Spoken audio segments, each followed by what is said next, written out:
And so on the one hand, it's like, okay, you have people trying to keep their Bible, again, by making it into something it is not. But the motivation was sound, sort of, or at least noble. But it just went off the rails really fast in very dark ways.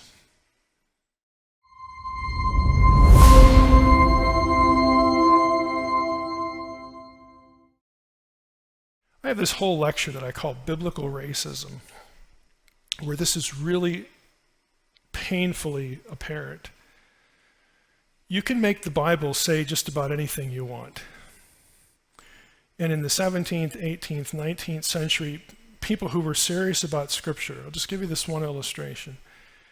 Who were serious about Scripture were alarmed at the fact that the age of exploration, the 1500s and on, had discovered new worlds that were not mentioned in the Bible, and there were people in those worlds, and they didn't look like Europeans, white Europeans, and they didn't look like Jews either, or like Romans. So what do we do with that? And so one side said, this is awesome. I have been waiting for an alternative theory of origins because I hate the Old Testament. And I hate Jews too. So this is great.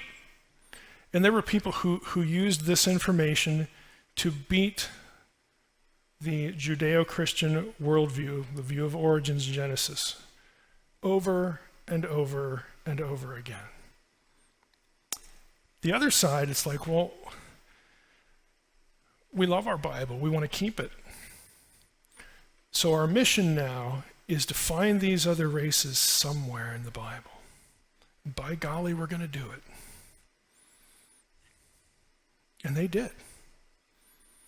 This is where you get alternative human bloodlines. Okay, this is where you get, Co-adanism and Pre-adanism. It's an effort to answer this question. And when you do that, you have to ask the obvious question, well, if they're co-Adamic races, other humans alongside Adam, or maybe humans before Adam, then either choice, they're not Adamic. Who gets to be the Adamic race? And then what are the other ones? I mean, we all know where this went. But it started as an effort to make the Bible speak to an issue that it never really speaks to, because that wasn't the point of what we have in it. It was a completely out of context discussion. And it produced disastrous results. Okay, that's just a reality of the 18th, 19th centuries. It's just what it is. And it was severe.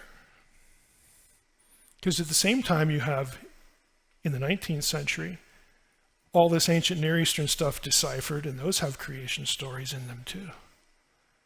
Oh, and we have Darwin in 1859 as well. This was a crisis. And so on the one hand, it's like, okay, you have people trying to keep their Bible, again, by making it into something it is not. But the motivation was sound, sort of, or at least noble. But it just went off the rails really fast in very dark ways. So it actually matters. That's an extreme example, but it's one that we all, we still live with. It just is what it is. Without attributing motive, to anybody, it just is what it is. So when we're willing to think about context and about how words mean things in light of context, and we want to limit what the biblical writers are saying and how they're being heard in their own contexts, if we're mindful of that, it can help us not only prevent poor thinking, but challenge bad conclusions and challenge criticism. It's tactically different and it's more tactically sound.